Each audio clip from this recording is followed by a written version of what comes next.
Well guys, here I am. Welcome to Lollyland. I'm on my couch in the dark. I just filmed a full vlog for you guys, set up the laptop to edit it, and the sound is off again. So it's officially my camera. I thought it was the speaker itself. It's something within the Canon, within the actual camera. I'm devastated because I just poured my heart and soul out into that vlog. It's not the first time this has happened with that camera. I should have checked it before continuing. I thought the fan might have bothered it, but it didn't. It's the actual camera. It sounds like there's like water in it, but there's not. I'm pissed. However, I'm going to put the vlog out anyway because I'm not going to redo it. Like, that's fake to redo that. It was full of emotion. I apologize because here I am like, hi, I'm back. But you can't hear me. I'm hoping that anyone that watches it can just turn it up and ignore the awful background sound that's coming from the camera. What the heck? I'm so sorry. I'm so sorry. We're only going to use the other one from now on. Okay, guys? I'm so sorry. I hope you'll be able to get through it okay. I'm so pissed that I even have to edit it sounding like that. Oh my gosh. I love you guys. Thank you for your patience. The next one will not have that happening. I promise. I promise.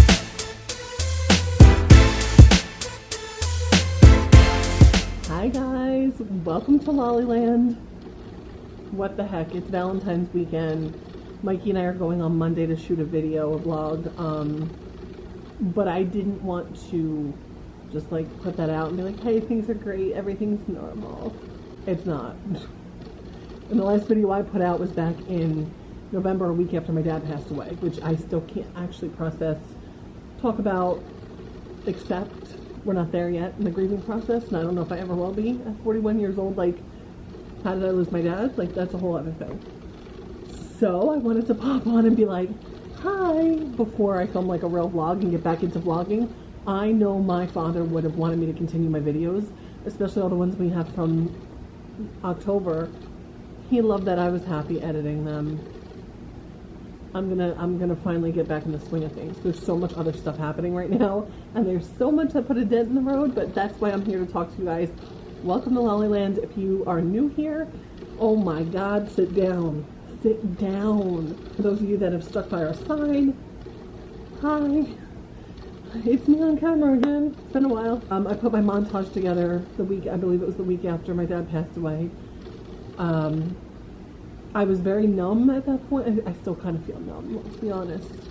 I don't know if that'll ever change, but I felt very numb at the time, and I don't feel like I said enough, and I don't think anyone realized the impact. Like, he was my whole life, mine and my sister's, and even Mikey. If Mikey was here right now, he'd be like, mine too. I want to address some other situations as well. I want to tell you guys about what we went through when we had COVID. Oh yeah, that happened. After protecting ourselves for 2 years almost. Yeah. So sit down, get some popcorn, get a cookie. I don't know why I said a cookie. I want a cookie. I wanted to do this in front of my Valentine's display, but the lighting was not working, and it's about to get dark outside here. I got this lamp on, a random wreath that's going to go on my front door that I haven't taken down my winter one yet. I'm rambling because I'm nervous because I haven't talked to you guys in a while, so let's do this. One of my tiered trays here with my Valentine's stuff. I love it. It's my favorite holiday. You can make fun of me and say it's a Hallmark holiday, but that's fine. Oh my gosh, where do I want to start? So I guess I'll tell you the truth. After my dad passed, he found out a lot of truths about people, several people, more than one. What these people don't realize is that my dad told me everything, my sister. He told her on Sundays, like when she would go down to his house. I stayed away because of COVID. My dad was out a lot doing things, and I wanted to be protected, and I regret not seeing him more this past year, but we had some good times when we were together, and we talked constantly all day, every day. I don't even need to tell anyone that. I don't need to validate that. My dad was my world, my entire world. He still is. I don't care if he's in heaven looking down. He knows. He's watching this video filming right now, and he's like, you're my bitch, my little bitch. My sister was at my dad's every Sunday, and he showed her everything, where everything was, what he was working on, everything. So there are people that stole, lied, cheated him after he passed, and they don't realize that we know everything. And I'm obviously not gonna say who these people are. It's not just one. It's a shame because they're going to have to answer to a higher power one day. Sucks to be them. I hope those items that they stole were worth answering to the Lord. There's been a lot of personal stuff that we're working on with my dad's stuff. I can't get into that legally. I don't want to talk about anything, but it's been a lot of pressure. I'm going to say, as far as things are not moving very fast with stuff that we need to do, and it's put a lot of stress on us as a family. I don't know if anyone knows this, but my mom had a mini stroke the night before my dad's funeral. Didn't get to go to the funeral because she was in the hospital. That's a whole other thing where my heart breaks because she didn't get to say her goodbyes. They were divorced in the late 80s, but remained best friends. He was supposed to be there for Thanksgiving. It was a whole thing. Heartbroken, blah, blah, blah. I'm not downplaying that, Mom. I'm just saying, like, that's your business, and my heart breaks for her that she wasn't at the funeral. So that was November. December, again, we had a lot going on with Dad's stuff. We still have a lot going on with Dad's stuff, but it's been very intense getting things done. Long road ahead of us. Fast forward to December 22nd. It was a Wednesday. I didn't feel so good, and it wasn't my normal lupus fatigue, so I laid down, took a nap in the afternoon. My mom and Nikki also did, and when they woke up, I think, what was it, Nanny's oxygen was low, or her blood pressure was low. Something was not right. They called in the ambulance. The ambulance took Nanny to the ER. This is like right before the Christmas Omicron breakout from hell at the hospitals and everything. So Nanny had sepsis from a UTI. Serious, like could have died. They pumped her full of medicine. She was there for a while. So just remember that part. Christmas Eve comes. Okay, I ran a few errands that day. Christmas Day comes. I go through like a box of tissues. I'm like, oh my God, my sinuses. It must be because it's not like cold out. It was getting warmer, so sinuses. I've always had sinus infections throughout the year. But it was just like runny nose. That Sunday, the 26th, day after Christmas, I go to my mom's. We have a great time playing Uno at the kitchen table and hanging out, enjoying each other's company. It was just my mom, Mikey, Nikki, and myself. I get home that night, and I call Nikki. It's like 8:30. I said, Nikki, I think I'm allergic to her cat, her boy cat. Because I was holding him. He's a big mush, and he's a big love. And if anyone's watched Zoobly Zoo from the 80s, he looks like one of those characters, like the lion. He's pretty human. And she's like, don't you say you're allergic to my boy. He didn't give you nothing, you know. But I was like, ooh, I don't feel good. My nose, I was achy. Again, different aches. So I wake up Monday morning, the 27th of December, and Mikey left to go pick up my sister. It's about 30 minutes away, and they were on their way back, and I said, I'm going to take a COVID test. I had the at-home test. My rheumatologist told me to get some. I guess she knew that things were going to get crazy. And I said, I'm going to do what, first time ever doing it at home. So the first one I do, the line comes out, to my surprise, deep purple. The second line. And I was like, oh, I think I did it wrong. So, like, I put that away. I do a second test up in the nose, and Nikki and Mikey walk in. So it's like 9:30 in the morning. We were supposed to be working on something together. So Nikki and Mikey walk in, and I had put the test in the little strip thing to test it, and deep purple. As she walks in, I said, Nick, I think this is a false positive because that's how safe I am. Like, I really, like, what the heck? Like, there's no way I have COVID. I've been, like, the most careful person. So she's like, there's no such thing as a false positive, which my doctor's office said later. She's like, if you have 2 positive tests, oh my God, you have COVID. And she's like screaming it in my face. So she makes Mikey take her right back home. Poor guy on his day off, takes her all the way back to her house, comes back home, and I'm like, oh my God. So I call my doctor's office, and the receptionist is like, yeah, if you have 2 positive tests, that's not false. Only if they were negative would it be questionable, if it's your symptoms.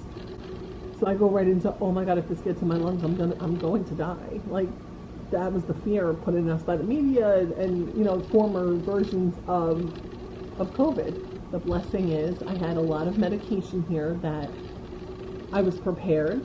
Plus, I've been on my supplements for years.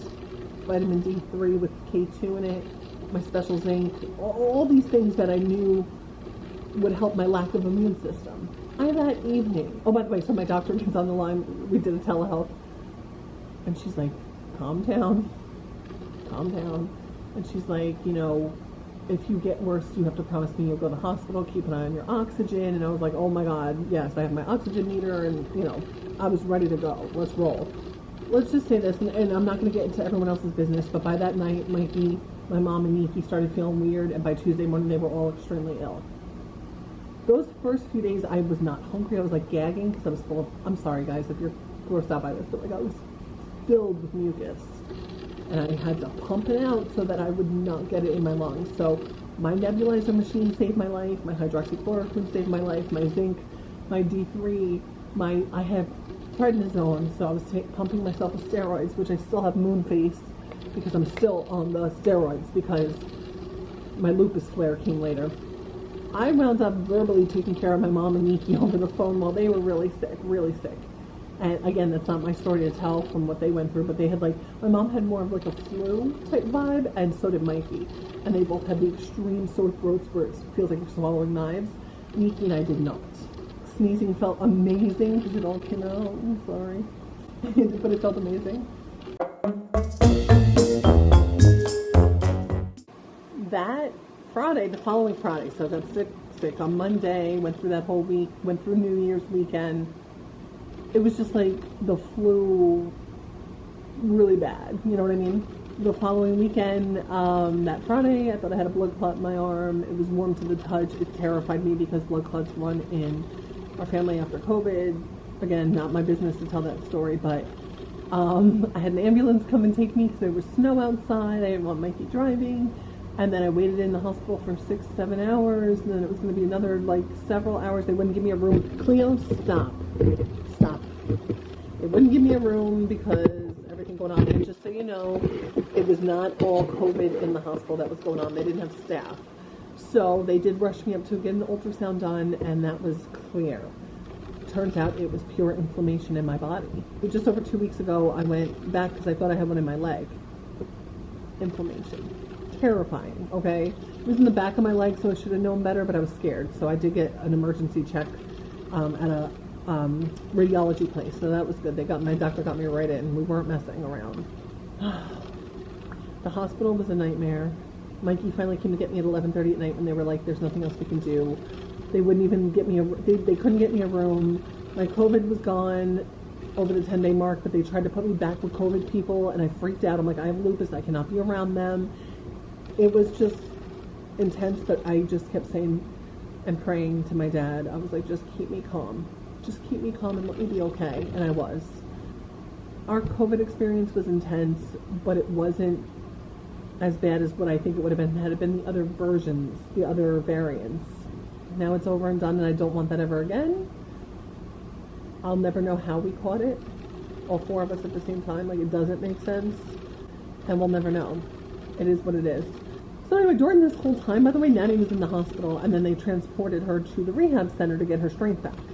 She was in there for weeks. But every day my mom, probably starting the first week in January, my mom was getting calls that the staff was out with COVID at the rehab place, because then eventually we get the call, I want to say it was the second week in January, but don't hold me to that. Nanny had COVID. She tested positive. In fact, my mom played the message for me. She called my mom, and she left her a voicemail. She's like, hey, I got the COVID. So here was my family finally healing, including, and Mikey. Mikey got back to work, and then we get this call, and I was just like, oh my God. I think it was the day Mikey went back to work, actually, after being out. And then we get the call, and I was like, I don't even want to tell him, because, he doesn't need to hear this. We were so praying she was going to be okay. Nanny's going to be 92 in May. Nanny didn't have symptoms. She was asymptomatic in that rehab facility. I don't know how she pulled it off. I'll never know how she pulled it off. God bless her. She was on oxygen, for her normal stuff, so that may have helped. She had a little scratchy voice. That was it. And I kept saying, God, I can't lose another main person in my life. I cannot. God heard my prayers so many times during that whole situation. It was just intense. and I'm not making this all religious, it's just like I've had such an eye-opening last 3 months, and I finally have my proof that I've always needed, that there is something after we leave this earth. I've always believed, but I always wanted proof, you know what I mean? And for the first time in my life, I'm taking this a whole different direction for a second. Like I'm not scared for when that day comes anymore. I was terrified. I always thought about death. Like, oh my God, I didn't know for sure, and I've had so many signs from my father. Maybe one day I'll share those if anyone's interested in hearing it, but for now I keep it right here in my heart. And my daddy necklace with the 77, his race car number. Mikey got me that for Christmas. It's beautiful. My mom got me a beautiful one and a bracelet regarding daddy as well. I'm all over the place. So Nanny's home. Nanny's been home for about 2 weeks now, I think. And it was right before we had our big snowstorm. It was like the day that the snow was starting, and my mom had to go get her from the rehab facility. So that was interesting. So Nanny's home. I got to see her yesterday when I was visiting, and it just felt so good to see her. I can't believe she beat COVID and the sepsis, and she's going to be 92, and she was eating her sandwich and watching, I don't know if it was Jerry Springer or Maury Povich yesterday, but she was watching one of those dramas, she was watching one of those, so I laughed when I saw that. I gave her a kiss on the forehead. I was like, you're crazy. I love it. I do want to talk about the blessing, and oh God, I hate to even say like, oh, Daddy's passing brought us a blessing. That sounds so wrong and so weird, but my best friend since 1989, our best friend, mine and Niki's, we lost touch about 7.5 years ago. It was around 2014, 2015. Our lives took different paths, and we didn't know how to fix the friendship, and there was never any like hostile feelings or like anything weird. But my best friend is back in our lives. The day after Daddy passed, somehow Niki mustered up to call people to tell them and shock them with the news. And that was one of the first calls she made. While we weren't really in touch with one another, she brought a beautiful little man into the world during that time. He's now 5. I'm sure you'll see them in future vlogs because we're going to definitely do things together in the future. She kept in touch with my father through the years, and he would relay things back to us, but Niki and I were like, we were just all in different places at the time, and I'll never understand what really went down. There was no fight, there was no, it was just a difference in lifestyles at the time, and my dad was like a second dad to her over the years, growing up, through the 90s and everything, and 2000s, and after losing touch, he still kept in touch with her. They kept in touch and touched base, and he was there for her with stuff when we weren't. So I feel like shitty about that I wish he could have met her son because we weren't giving him grandchildren. We all know that wasn't going to happen. So he would have loved her son, and I know he did from afar. She took care of us in a way. After not seeing each other for 8 years almost, she took care of us at the funeral, and she was there. When I tell you she was there, she fixed Nanny's oxygen machine that morning. My mom had a mini stroke the night before. Things were bad, like the worst thing we could ever deal with, right? She was there. And now being able to see each other once or twice a month, talking every day through text, brings this beautiful closure. A lot of you may know Crystal. You may have been friends with her back in the 90s. You may have been pen pals with her because it was the 3 of us, me, Niki, and Crystal. The years we were apart, I just missed her so deeply. But I didn't tell anybody. Like a part of me was missing because she was the 3rd sister. I feel a piece of completion or wholeness. I don't know what to call it. My heart feels whole having her back in my life with a little mini version of her now. He's 5. And I got to meet him the other day. Oh, there's a reason I stick with cats, but he's adorable and he's funny and he loves me, and I guess my little man now. I also don't know how to talk to children, so that was extremely awkward. I hate that it took my father's passing for us to be reunited. But it is what it is. Do you know what I mean? Like, he wanted us for years to just reach out to her. She needs to hear from you guys. You guys need to be together. And Nikki and I were in different places with the situation, and we were just like doing our own thing. And the night that we reunited was the Saturday, a few nights after he passed before the funeral. I called her, or did she call me? One of us called the other one. We planned it. We talked for like 4.5 hours on the phone, and we did a little Zoom session with her son, and my heart was full. The only person that really knew, the only person that ever knew that I was missing her with my life was Mikey. Oh, I did my makeup and now I'm crying. Mikey knew there were moments where I was like, I just want Crystal here. When all 3 of my cats died, being that she's a vet tech, I just wanted her here. And I didn't have that. And I'm sure there were moments where she just wanted us. So my dad's passing put us back together. It just sucks that he's gone. Oh God, how long have I been talking? Shoot, I told you all to sit down with your popcorn. So now I don't even have a tissue nearby and I don't even want to get up. So this is what you're getting. My heart just breaks that my dad's not here for the reunion of us with Crystal and meeting her son, and he would have loved him. Because he always wanted a grandkid. So that was a weird, twisted blessing. One thing I want to address is some people questioned over the last few months if Mikey and I are okay. I don't know if that's because of my emotions. I don't know if that's because I haven't posted. I haven't put up. Mikey and I are really strong. I know that sounds weird to bring that up, but like, that's my backbone. You know what I mean? And his family's amazing, and his mother has gotten me through some of the hardest days.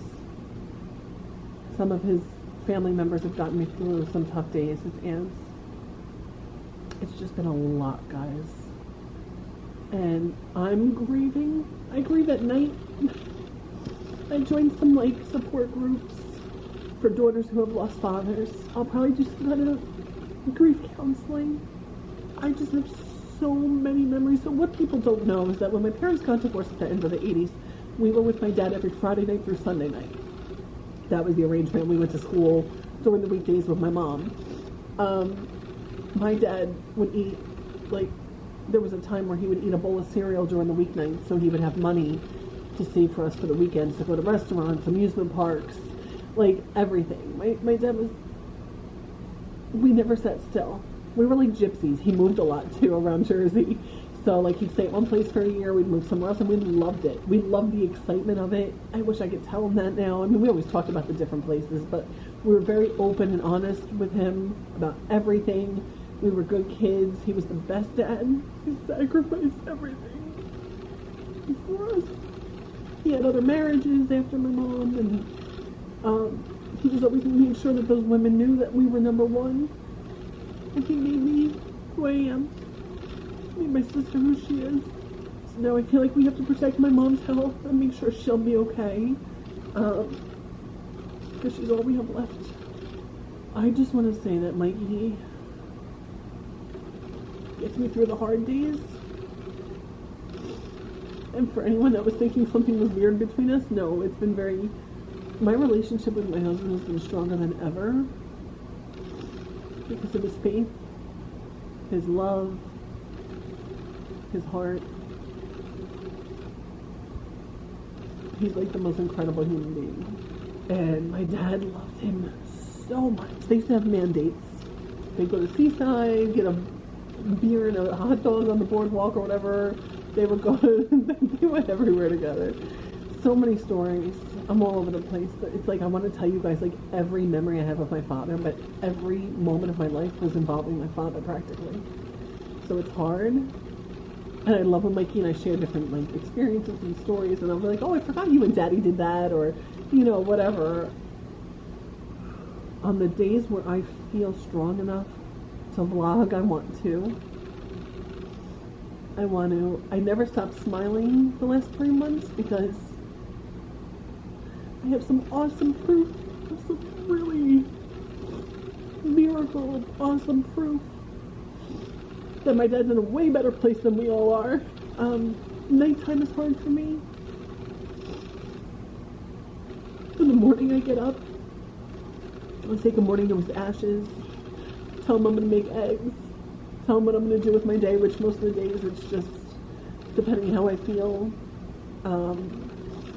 There's some days where I've been in pain. You know, my lupus did flare up after COVID for quite a while. I'm still on prednisone. And I would tell him, be like, Dad, today I just need to zone out, or today I just need to catch up on a TV show. Don't be mad at me for not going for a walk. Or so this video is really weird, right? It's like death, COVID. I guess I just want to thank anyone that was there for us during the really dark days, the really scary days. I've missed filming, I've missed editing. I have Florida footage to show you guys. I really hope to stick around and not be like, this girl is all over with her emotions. I cannot. If you have lost a parent that gave you their world, made you their world, if you have any advice, it's never going to get easier. It's still like I'm in denial. So I go to call him, I go to text him, and I'm like, you know, or Mikey and I will be watching something and he's like, God, I wish I could tell Daddy right now.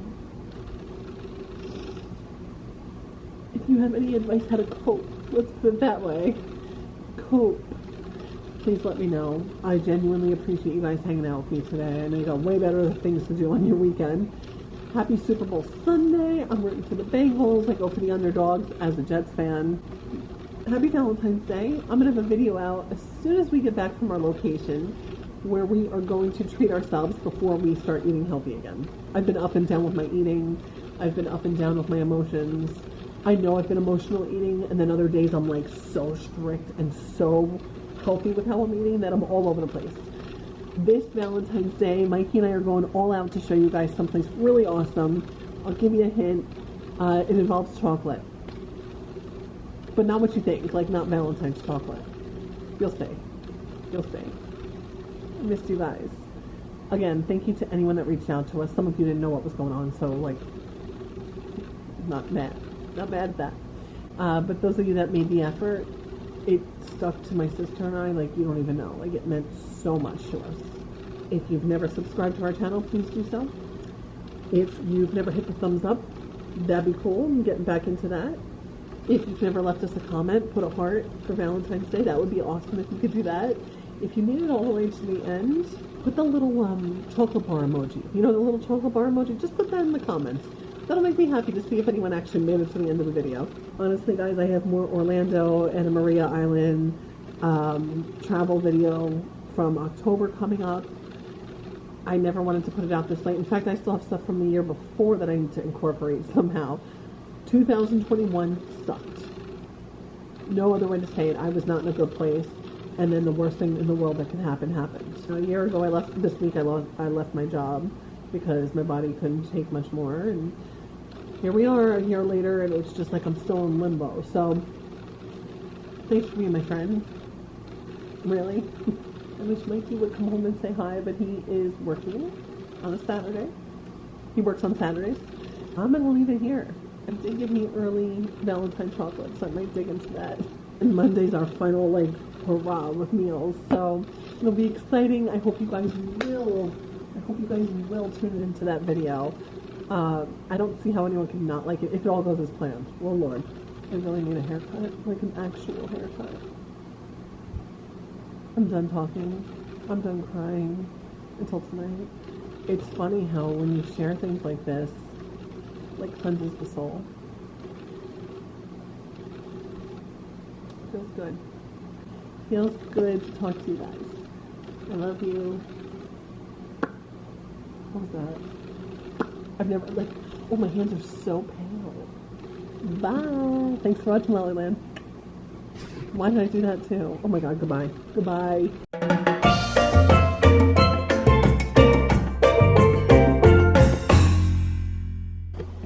Mikey got me red roses last weekend, actually, the weekend before Valentine's Day, to cheer me up because I was in a mood. I was like emotional. He's like, don't tell anyone I bought it for you the week before, but they're beautiful. We think I'm allergic to them, but I still love them. Excuse me, ma'am. Would you like to say hi? Oh, she goes kiss. She goes kiss. That face. What is with the ears? That body. I also forgot to mention, this is a PS at the end after I've already cried off my makeup. Cleo had to go to the vets in December. That was another thing added to our list of stress, but she's okay. She's going to have some teeth removed. Hi, Stormy. She's so good. She's so little. You can't tell how little she is, but she's so little. Hi. So pretty. I love you. I think she thinks her name is Pretty. So guys, I want to thank you. I want to ask you, if you haven't subscribed, please do, because we have tons of videos coming out still. And yeah, I mean, hit the like button. Oh, I just stared into nothing.